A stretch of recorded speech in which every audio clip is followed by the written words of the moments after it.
जय कुंज बिहारी जय राधा माधव जय कुंज बिहारी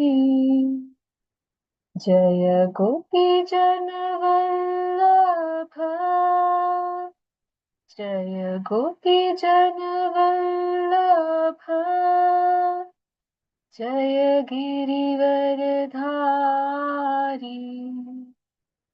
जय Radha Madhav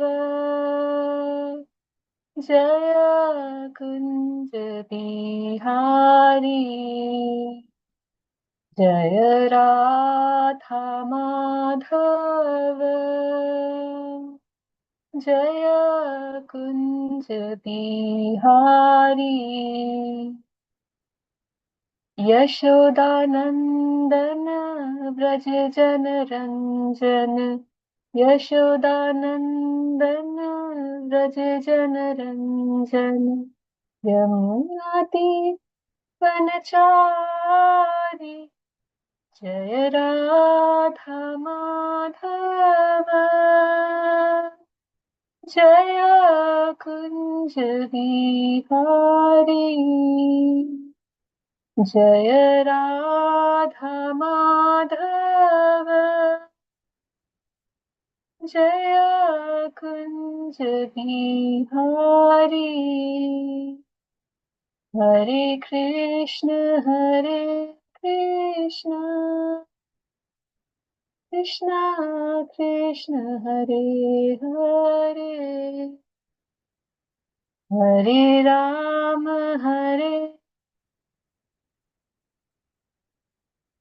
Ram Hare Hare Hare Krishna.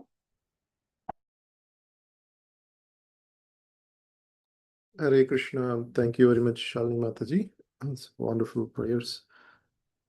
So we'll start with the pranam mantras, and then we'll start with the verse number 6 on the chapter 10 Bhagavad Gita. So let me share my screen here.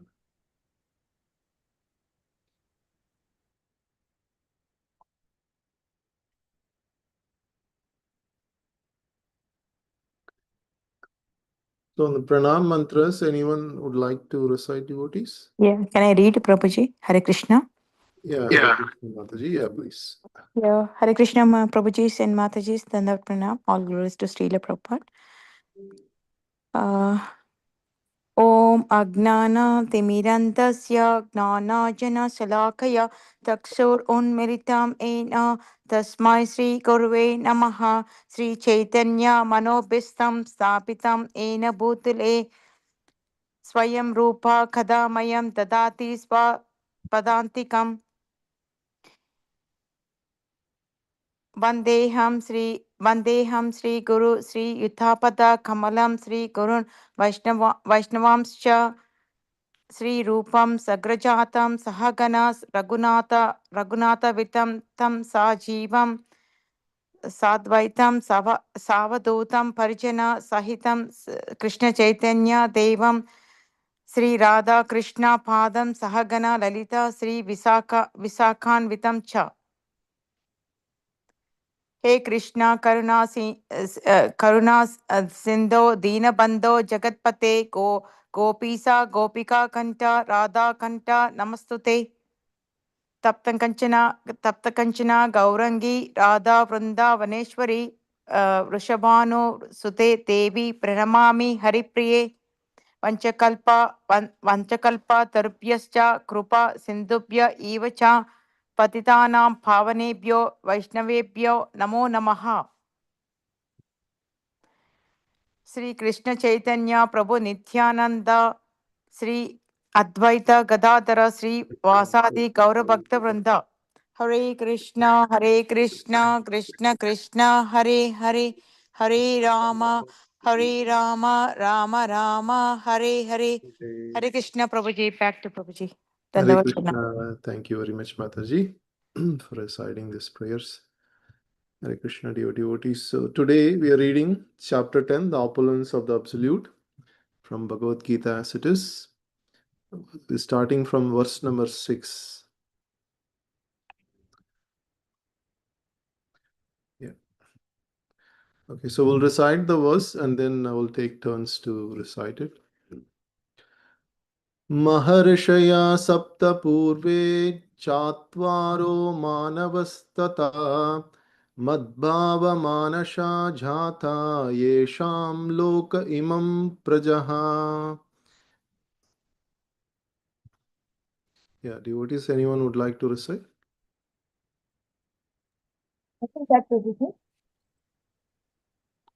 महर्षय सप्तपूर्वे चत्वारो मनवस्तथा मद्भावा मानसा जाता योषां लोकीमप्रजात्. Hare Krishna. Hare Krishna. Thank you, Mataji. Anyone else? Can I read, Prabhuji? Yes, Mataji. Yeah. Mahasaya Saptapurve Satvaro Manavastata Matbhava Manasa Jata Yesam Loka Imha Prajaha. Hare Krishna, Prabhuji. Back to Prabhu. Thank you, Mataji. Anyone else would like to recite, devotees? I can read, Prabhuji. Hare Krishna.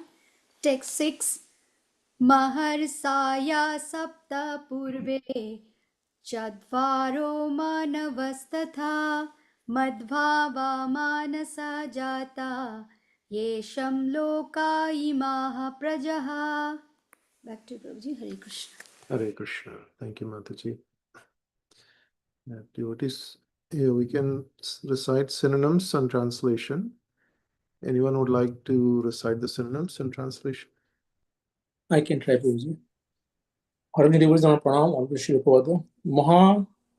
Maharashya, the great sages, Shapto, 7, Purve, before, Chat, Barho, 4, Manavo, Monus, Tatha, also, Mat, Bhavo, born of me, Manasha, from the mind, Jatta, born, Yasham, of them, Loke, in the world, Ima, all these, Praja, population. Translation by His Divine Grace, Sri Bhaktivinoda Srila Prabhupada ki joy. The 7 great sages, and before them the 4 other great sages, and the Monus, progenitors of mankind, come from me, born from my mind, and all the living beings populating the various planets descend from them. Hare Krishna. Hare Krishna. Thank you, Baldev Prabhu. Yeah, purport. Anyone would like to read the purport? I can read. The Lord is giving, Hare Krishna devotees, and the Lord is giving genealogical synopsis of the universal population. Brahma is the original creature born out of the energy of the Supreme Lord, who is known as Hiranyagarbha. And from Brahma, all the 7 great sages, and before them, the 4 other great sages named Sanaka, Sananda, Sanatana, and Sanat Kumara. And the 14 Manus are manifested.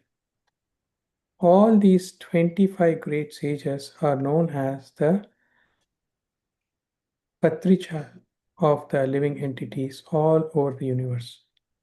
There are innumerable universes and innumerable planets within each universe. And each planet is full of population of different varieties. All of them are born of these 25 Patrichas. Brahma underwent penance for 1000 years of the demigods before he realized by the grace of Krishna how to create. Then from Brahma came Sanaka, Sananda, Sanatana, and Sanat Kumara. Then Rudra, and then the 7 sages. And in this way, all the Brahmanas and Kshatriyas are born out of the energy of the Supreme Personality of Godhead. Brahma is known as Pitamaha, the grandfather. And Krishna is known as Pitamaha, the father of the grandfather. Prapita. Yeah.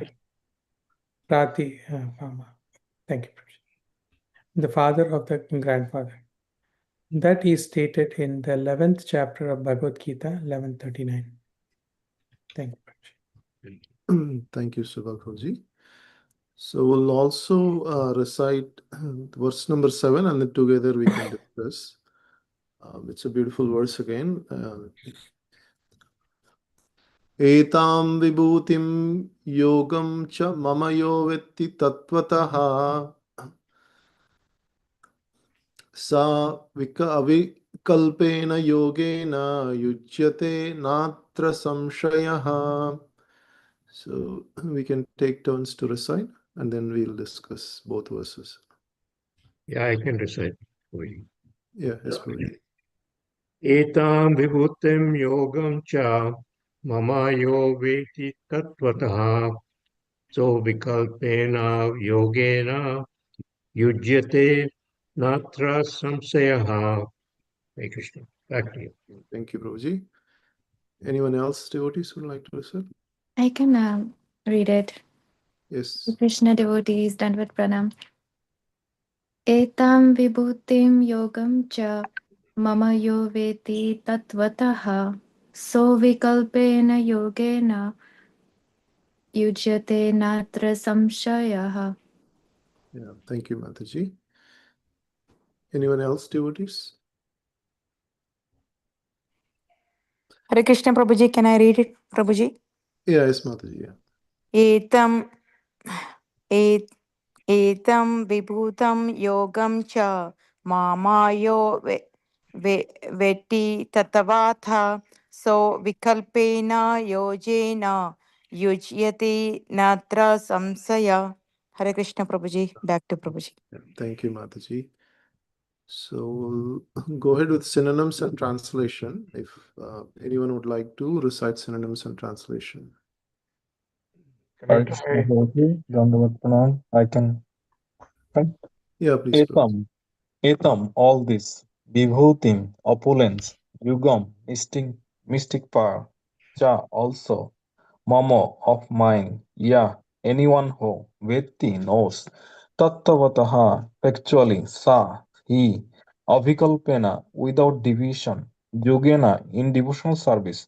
Jujyote, is engaged. Na, never. Atra, here. Samshaya, doubt. Translation by His Divine Grace, Sri Sri Bhaktivedanta Swami Srila Prabhupada ki jai. One who is factually convinced of this opulence and mystic power of mind engages in unalloyed devotional service. Of this, there is no doubt. Hare Krishna Prabhu. Hare Krishna. Thank you, Prabhuji. So we have 3 paragraph purport. We can take turns each paragraph, devotees. So anyone would like to start with the purport? Can I try first paragraph, Prabhuji? Yeah, please, Mahesh Prabhu. Yeah, thank you. Purport by C. Prabhupada. Yeah. The highest summit of spiritual perfection is knowledge of the Supreme Personality of Godhead. Unless one is firmly convinced of the different opulences of the Supreme Lord, he cannot engage in devotional service.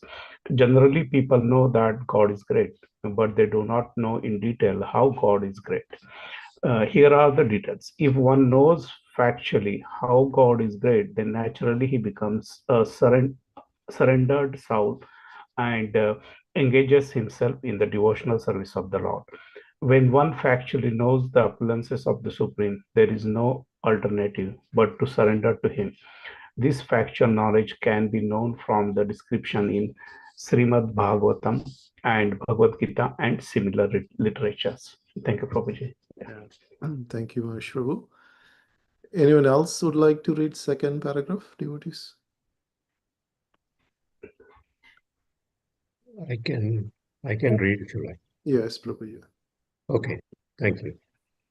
In the administration of this universe, there are many demigods distributed throughout the planetary system, and the chief of them are Brahma, Lord Shiva, and the 4 great Kumaras, and the other patriarchs. There are many forefathers of the population of the universe, and all of them are born of the Supreme Lord Krishna. The Supreme Personality of Godhead Krishna is the original forefather of all forefathers. Shall I finish it? Yeah, yes, Prabhu, yeah. These are some of the opulences of the Supreme Lord. When one is firmly convinced of them, he accepts Krishna with great faith and without any doubt, and he engages in devotional service. All this particular knowledge is required in order to increase one's interest in the loving devotional service of the Lord. One should not neglect to understand fully how great Krishna is, for by knowing the greatness of Krishna, one will be able to be fixed in sincere devotional service. Hare Krishna. Hare Krishna. Thank you.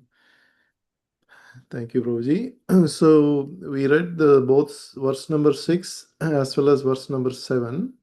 So we'll just start discussing these two verses for today. Devotees, I'll give some prelude on why Krishna is explaining in this chapter, just some connection between the verses, and then we can take turns to discuss. So if you look at this chapter, it is titled as Opulence of the Absolute. So absolute is a word again in the in the in the Sanskrit. This word is called Purnam. Purnam, absolute in English, it's translated as absolute truth.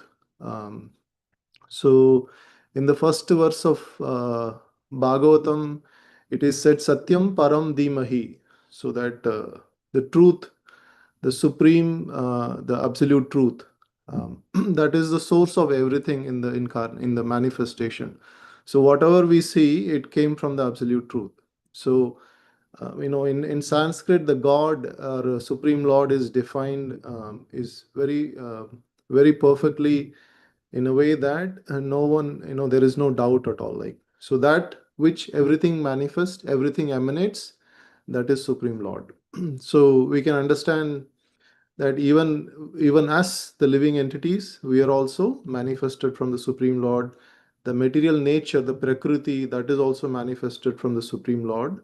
On the universes, the unlimited universes. So Krishna, so in this chapter, he wanted to give us that opulence, how much great his opulences are, so that we can be fixed in the devotional service. So in the chapter 9, Krishna just started with the saying that how the devotional service is very joyfully performed, and it is pratyaksha avagamam dharmam susukam kartum avyayam. So one can directly perceive the happiness in bhakti. Like when you perform this bhakti, you can directly feel in the senses are getting enlivened, and then you can feel the happiness. And then at the end of ninth chapter, Krishna said, Manmana bhavamat bhakto madhyaji mam namaskuru. So he just gave 4 instructions. Always think of me and engage your mind in always thinking of me, become my devotee, offer obeisances unto me, and worship me. So now, how do you do these things if you don't understand Krishna in detail, right? So we have to understand Krishna's opulences so that our mind automatically goes towards him. So in this chapter, that's what Krishna is basically revealing himself. No one can reveal God because we cannot even understand his opulences. The devotees explain to a certain extent, but when Lord himself explains, we can understand in detail. So there is some worldly examples for this, right? If you go into a life of an opulent person like a Bill Gates or a Jeff Bezos, they might have $100 million house, and what is inside that house, no one knows until you go inside and then see. The same person who lives there, he explains. So similarly, Krishna's opulences are amazing, unlimited. So in this chapter, Krishna is just explaining those opulences, not to bewilder us, but then to attract us towards his loving service. So there are two ways opulence can be used. Opulence, can sometimes bewilder, but opulence can sometimes attract. So Krishna's opulence is that which attracts everyone. So in Vrindavan is basically the best example. in Vrindavan, Krishna is not like a king. He's like a cowhead boy. He's like a playing with his friends, and he's playing with the gopis, and he's playing with the calves, and he's just playing like simple games, not like complicated ones. And he attracts everyone, not only human beings, but he attracts even the Yamuna River, the trees, the flowers, the fruits, the birds, the bees, everything gets attracted to Krishna. So from that perspective, Krishna's attractiveness is so enchanting. But then in the material world, we are so much attracted to the material energy. Now Krishna is just revealing himself about how opulences Krishna has, so that our mind gets naturally attracted towards him. So in this chapter, the 10th chapter, we can see that Krishna just starts explaining that Arjuna, I wanted to give you much more advanced knowledge than I've already given you. And then he starts elaborating how that even the demigods, great sages, even they do not know what is Krishna's opulence, because he is the source of even demigods. For example, if you create a toy, you know what that toy is made of, what is the components, what is the purpose, everything you know, because you created it, but the other people may not know. So Krishna created the demigods, he created the sages, so he is the origin. So that's why even the demigods, they cannot know the end of Krishna's opulences. So that is the message that Krishna is starting to explain in this verse. And then so Krishna is just unpacking the mysteries behind the creation, the material nature. How in the material universe, everything, like there is a cause, and there is also what they say, there is a primary cause, secondary cause, tertiary cause. So the primary cause could be Krishna, and then the secondary cause could be Brahmaji, and then the tertiary cause could be Manus. Like that, if you look at, there are so many causes. Like in the material energy, we can see that this links to this links to this. So ultimately, everything goes to Krishna. So now Krishna is kind of unpacking all of that to make us understand that how Krishna is the origin of everything. So in the beginning of these verses, Krishna just gave like a summary of. He just says that he is Ajam. Ajam means unborn.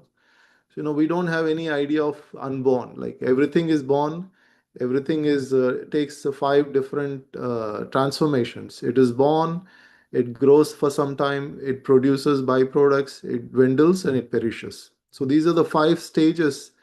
Everything in the material world transforms. But then there is something called unborn, Ajam.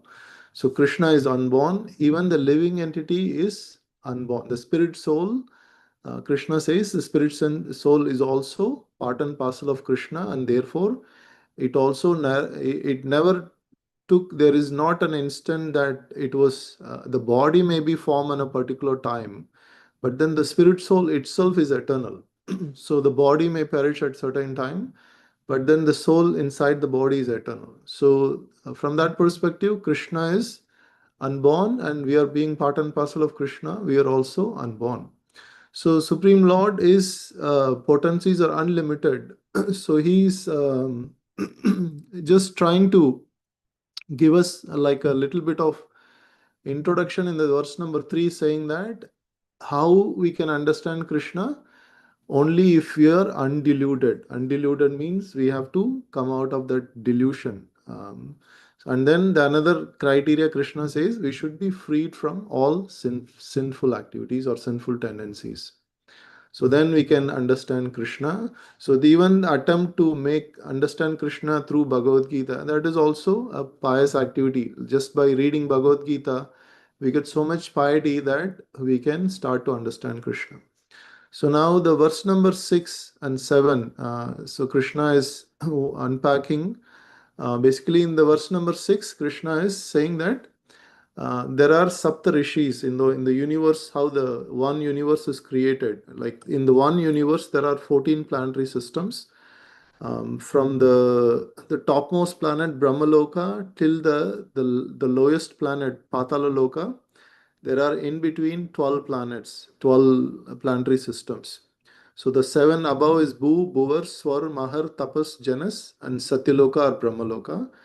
And then the lower Atala, Vitala, Sutala, Talatala, Rasatala, Mahatala, Patala. So like that, 7 and 7 makes one universe, and within one universe there is Lord, one Brahma is there, and then there are 14 Manus. So each Manu basically rules a particular time frame, and then in each Manu's period, the 7 rishis they come and then they go. Different sages, they come and go, and basically these, if you take the 7 sages, 14 Manus together makes 14 plus 7, that makes 21, and then the four direct sons, or four great sages who are directly sons of Brahma: Sanaka, Sanatana, Sananda, Sanat Kumara. So total these 25 living entities are the origin for all living entities in material world. Not only human beings, even birds, bees, aquatics, insects, bacteria, everything comes from these 25. Prabhupada makes this word patriarch. Like it's not patriot, it's patriarch, meaning they are the origin of all the living entities in the material world. So, and Krishna is making the statement that all of these sages, they come from him. They come from him, and the Manus also come from him. And he makes a particular statement that born of Manasa, so Krishna's mind. So we can understand these living entities are very elevated living entities. They are born of Krishna's mind.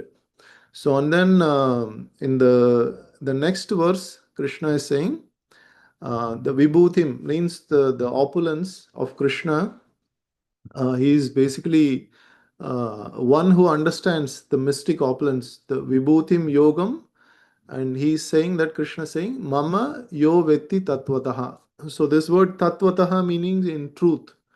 So this word is used in multiple verses in Bhagavad Gita, like Tatvidhi Pranipatena Pariprashnene Sevya Upadek Shanti Te Jnanam Jnana Tattva Darshinaha. So like one who has seen the truth. So basically Tatvataha meaning one should understand Krishna's opulence in truth, in reality.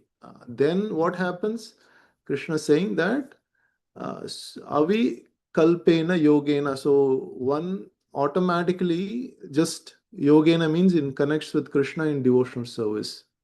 So that is why this opulence, knowing Krishna's opulence, is so important. That when we understand the greatness of somebody, we kind of automatically our mind goes to him. So, what to speak of Krishna's opulence? Krishna has unlimited opulence. Even we understand a small fraction of it, then our mind can automatically be attracted towards Krishna. So then, whatever Krishna says in the end of 9th chapter, Manmana Bhavamat Bhakto Madhyaji Mam Namaskuru. So all that can happen spontaneously for one who understands Krishna's opulence. And Krishna says that Yujyate na atra samshayaha means without there is no doubt in this principle. Like so, that is why understanding Krishna's opulence is so important. So in this chapter, there are many verses that is going to come, and also Arjuna is going to ask some questions about please tell in detail, and Krishna is going to explain about more detailed analysis of how Krishna is manifesting this Vishwar, this universe. In every prominent thing that you see in this universe is basically a representation of Krishna. So like that, in the whole chapter 10, Krishna is going to explain and give us some just this is also a spark of Krishna's opulence. Whatever Krishna is revealing, we can understand when we connect with him in spiritual devotional service, that way we can experience all of this revealed in our heart. But from the knowledge perspective, we can understand whatever Krishna is saying from the jnana perspective. So but the pure devotees, they basically, in spite of all the opulences, they just love Krishna because they just like the sweetness of Krishna. They don't really get attracted by the opulence. In fact, even in Vrindavan, devotees don't even see Krishna as an opulent god like Narayana. So they just see him as a friend, as a son, as a lover, like that. They see in different relationships rather than seeing Lord as an opulent Lord who is protecting the whole universe. That is basically in awe and reverence, the majestical, like you respect you give for a king and the respect you give for a friend. There is a relationship, a bulk of relationship difference. So the more devotees advanced, they will see Lord as in either in friendship, either in relationship as a son, or in a relationship as a servant in service, or a relationship as a son, or in a lover. Like that, there is much more advanced stages of bhakti. But at least we should come to the stage of this dashya bhav, meaning a relationship in relationship with service to Lord, like feeling that I can render some service to the Lord in the dashya bhav. That is the basis of all the other advanced stages. But at least we should come to that stage. To come to that stage, we start with the awe and reverence. We start with this, seeing God as an opulent person. Like when we go to Tirupati, we have to stand in queue for like 6 hours to take darshan of the Lord. Sometimes people stand overnight and then early morning they get darshan. And then Lord Balaji is dressed very opulently with all the diamonds and gold paraphernalia. So the God is looked in a even reverence mode there. So Lord is basically served like a king.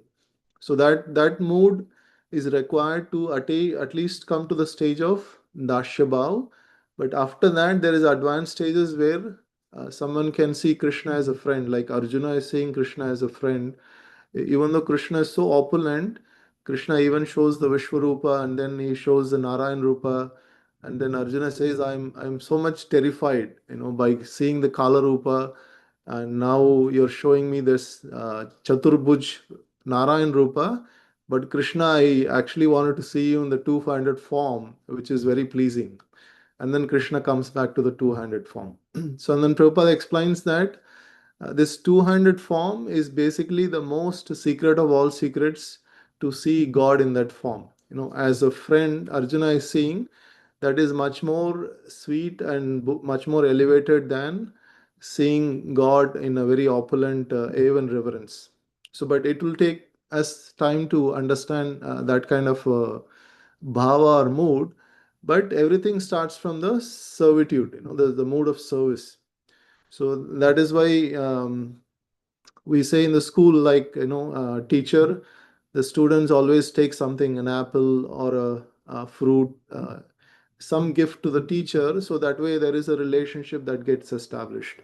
When there is a service and there is a relationship, there is exchange of sweetness. It starts with that, and then a person can even become a friend of a teacher, right? So, and then a teacher doesn't have to discipline by strict words. He can even discipline by even sweet words. So all that is possible, but to have that relationship, you have to start with the Dashya Bhav. So those are some thoughts that are coming to my mind, devotees. So let's see if there are any other discussions on these. So very nicely explained, Prabhuji. So my question is, these 25 Prajapatis, right? They are the forefathers of the all populations. So these four Kumaras, they refused to populate, right? So how come they become the Prajapati, Guruji?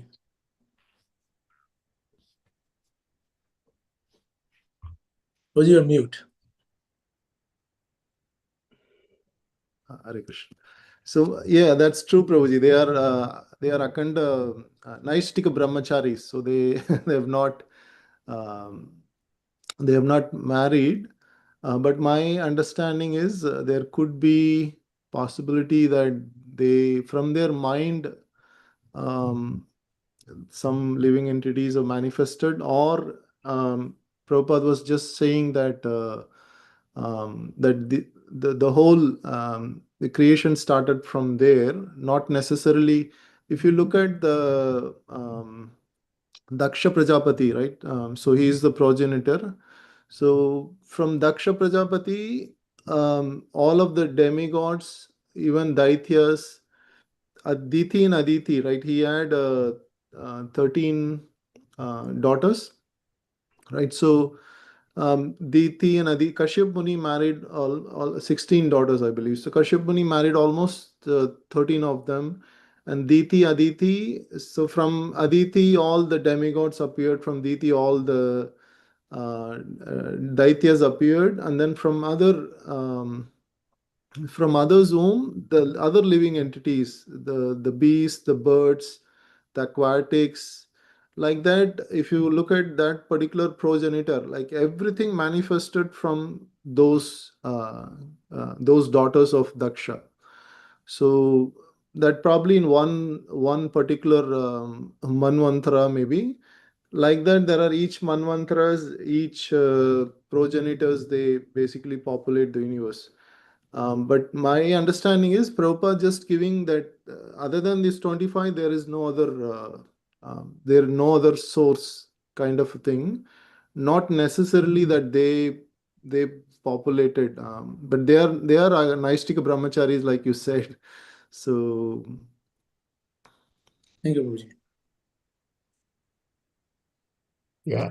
Now, Prabhuji, can I just I, oh, some, go ahead. I just would like to clarify also on that. So yes, four Kumaras are the sons of Brahma, right? yes. So Brahma is called Prajapati, and they are the descendants of Brahma. So that's why they are also called Prajapati, whether they married or not, right? Yeah, that is the way I was also understanding. Not necessarily but Brahmaji, I mean, is different in a way that he, I mean, even though he is a secondary creator, Lord is helping him. So he is basically so here it's mentioned is Pitamaha and Krishna is Prapitamaha. So from that perspective, yeah, we can understand that he is also a progenitor, right? That's right, Mataji. Yeah. Thank you. Yeah, I have one. Oh, Yeah, Mr. Raghu Prabhu. Yeah, please go ahead. okay. Uh, Rudra is not one of the 25, right? I mean, he came from Brahma also, but he produced ghosts and goblins, so I guess that doesn't count. I mean, they were destroying actually uh, the population, I think. So Right. So there are 11 Rudras that manifest from Brahmaji. Not like so. So these 25 Prabhupada says that is total all in all the living entities gets manifested. So Rudra is different from Lord Shiva. Lord Shiva is basically he's so is a different tattva totally. So he doesn't belong to demigod tattva. Lord Shiva's it's Shiva tattva we say, but there are 11 Rudras, and then even the other living entities that the Bhutas, all of them are manifested from these 25 patriarchs. So if you go to the Daksha Prajapati pastime, then we can see it is very detailed. It mentioned what living entities came out of which particular wife of Kashyap Muni, like that. It was very, very detailed, it was given.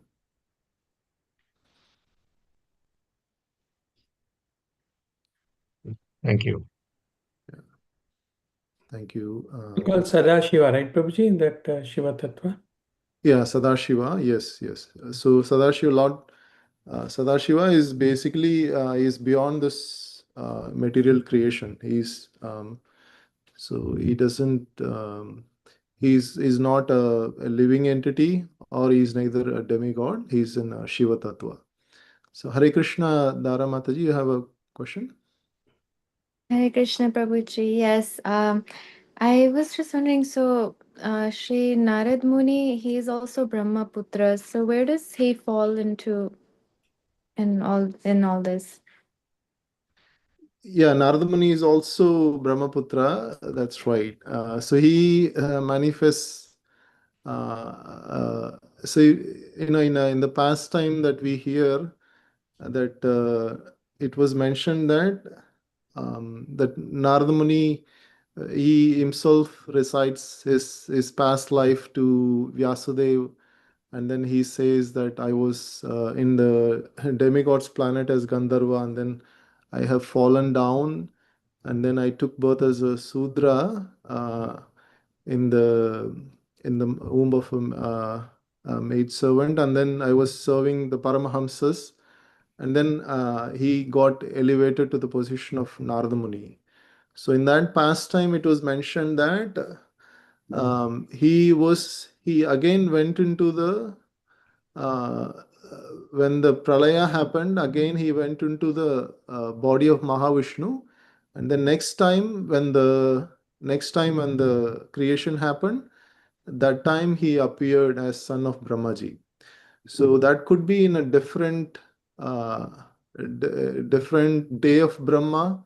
That's possible.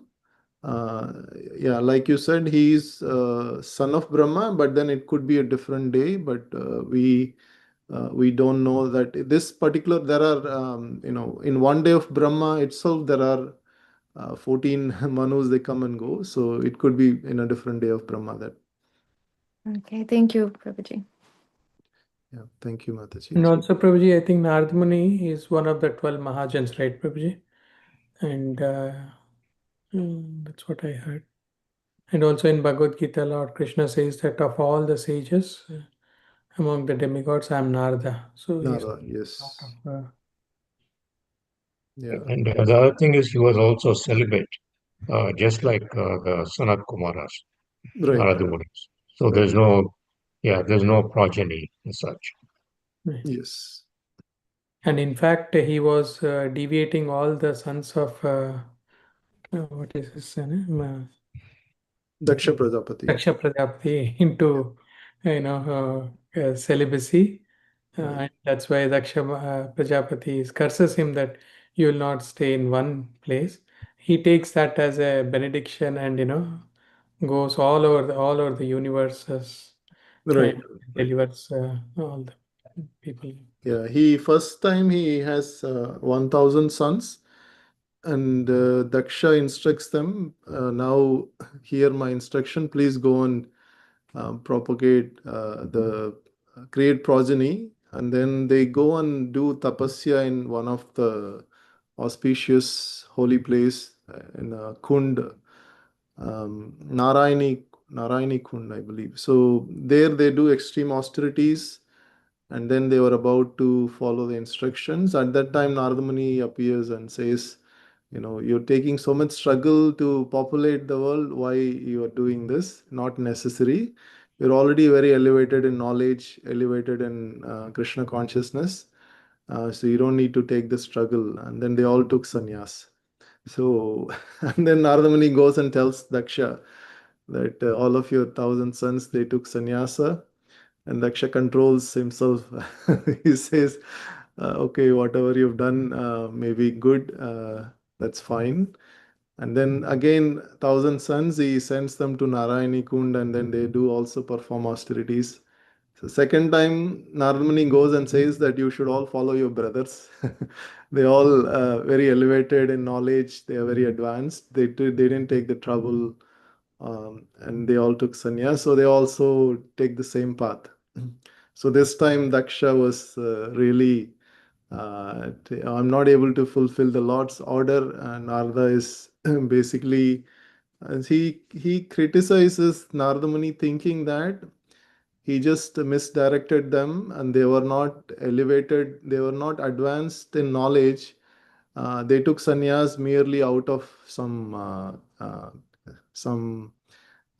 sentimental feelings. So he understood like that, but then Prabhupada explains that Narada Muni guided them because he understood they are very advanced in knowledge, they are advanced in realization. So that's why Narada Muni guided them to sannyas stage. So, but then on the other side, Daksha made an offense and he cursed Narada Muni that you won't be able to stay in one place. You have to keep traveling. So, yeah, that's again. So Daksha made one basically aparad at the lotus feet of Narada. So, which is, even though Narada forgave that, but it's still an offense that Lord took it in. Yeah, thank you, Prabhuji. Any other anything else devotees would like to share? You mentioned one kund, no? Where they went for doing tapasya, the 1000 sun. Where is that? Is that in Vrindavan, typically? The location, I'm not sure, Mataji. Narayani Kund. The main actually question was that Vrindavan is a dham, right? So it is Mhm. not like just a material like city like Calcutta, Bombay, Delhi, right? It's a dham. So like what makes it different than the other cities? So Lord Shri Krishna was appeared over there, right? 5,000, about 5,000 years ago. But Right. still, it is so important spiritually. Is that because Shri Krishna is, his spirit is still in Vrindavan, Prabhuji? So very good question, Mataji. So on the Narayani, it's called Narayana Saras. It says that it is on the Sindhu River, and then where the Sindhu meets the Arabian Sea, that is the location they are saying. Okay. So that is on the Narayani. It's called Narayana Saras, not Narayani Kund, Narayana Saras. So on the Vrindavana Mataji, there are many things to mention.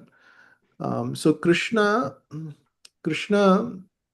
when he appears, in a particular place, um, he purifies even the atoms, in that location, the trees, the river, each the vibrations are so potent that it has that memory of Krishna. Like whatever pastimes Krishna performed, there is a certain vibration still going on. So the sound vibration. On top of it, all the exalted devotees, they stay in Vrindavan. Their tapasya, their austerities, their bhakti. So that is even adding to that vibration. That the whole Mathura district has that potency. So that's why one American was saying, he was saying that we can go to Vatican and then we can meet the Lord directly. And then one Indian was saying that we don't have to travel international. We can make a local call in Vrindavan to Krishna directly. So, so Krishna is like available in Vrindavan. So even when Krishna was performing his pastimes, he never left Vrindavan. That's what the exalted devotees say. So the Krishna that left Mathura is basically Vasudeva Krishna. So that Krishna who's in the feature, or in the Vasudeva feature, he who likes to decorate himself like a king, very opulent. But that Krishna who is Shama Shundra, who likes to decorate with a peacock feather, with the natural minerals, very simple. That Krishna, he never leaves Vrindavan. He is always with the devotees and gopis and gopas, doing his pastimes, leelas, very sweet pastimes. So that is what Krishna, So Krishna is like a Bhavagrahi Janardana. He is is there is a word in English that says that simultaneously one can be present in multiple places, right? So what is the term? Omnipresent. Chinta Beda Beda. Yeah, Omnipresence, Prabhu. omnipotence. Yeah, omnipotence. Omnipresence. Right. Omnipresence, Prabhu. Yeah, omnipresence. Right, right. So Krishna has that omnipresence feature, Mate. So even though we see physically he leaves Vrindavan to perform pastime, but he never leaves Vrindavan. That is the verdict of the Vaishnavas. So from that perspective, even now Krishna is doing pastimes. One who has got that kind of a bhakti and bhava, they can feel, they can go to Vrindavan and feel it. So when the whole Vrindavan, they say it's manifested from spiritual world. The Govardhan, all the kundas, everything manifested from spiritual world. And then again this whole thing again gets exported back to spiritual world. When we can physically see them, it's like for our vision it's manifesting and unmanifesting, but then the spiritual vision is totally different. Thank you, Prabhuji. Thank you for explaining the opinion. Hare Krishna. Thank you, Mataji. Hare Krishna. Any other thoughts, devotees? We still have few more minutes. Yeah, Prabhuji, I read that first paragraph of that purport of Shloka 7. Yeah, maybe I can give a little bit my perspective on that. Is that okay? Yeah. Yeah, please, Prabhuji. Yeah. So I mean the Shloka 7, there in that paragraph, basically, Lord, I mean the Prabhupada is explaining about the shlokas, the meaning of that, and there it mentioned that everybody knows that God is great, but nobody can tell us like how God is great, and with the help of Guru Maharaj or our Prabhupada ji, we know some of the opulences of the Lord Sri Krishna, and then once we know about that opulences, the God is giving us, or the Prabhupada ji is giving us blessings that you will be engage yourself in the devotional service of the Lord, which is the best way to reach the Lord Sri Krishna's lotus feet here. And I just did little bit the calculations. I mean, like how it is possible, right? So just one simple calculation, and in the previous shloka third shloka, Lord himself is saying that he is like Anadi, means like he's without any beginning, and he will be there until the end of this, right? So there is no end, no beginning, and he's just there, and just I'm correlating this to the modern science here, and we know that like in our solar system, there are like 7 planets, right? There are more than that, because every planet has again the moons and all that, so if you count, there will be so many, so uh, just in our solar system there are like say 2 planets are there, and then if we count like how many suns are there in our Milky Way galaxy, and there are how many galaxies are there in the whole universe, right? And Lord Sri Krishna is saying that everything is created by me. So we are just looking at the size of Sri Krishna in the modern science. I'm not talking about anything else here. So if we do the calculation based on like there are 100 billion stars in our Milky Way, and there are like 100 trillion, more than 100 trillion such galaxies are there in the observable universe. So that means there are like 10 raised to 24, means like 24 zeros after one. That is the size of number of planets in this universe. And if we have to count it, say like there are 8 billion people are there, and everybody is say like 100 years lifetime. So, and every second it takes say like 1 second to just count one planet.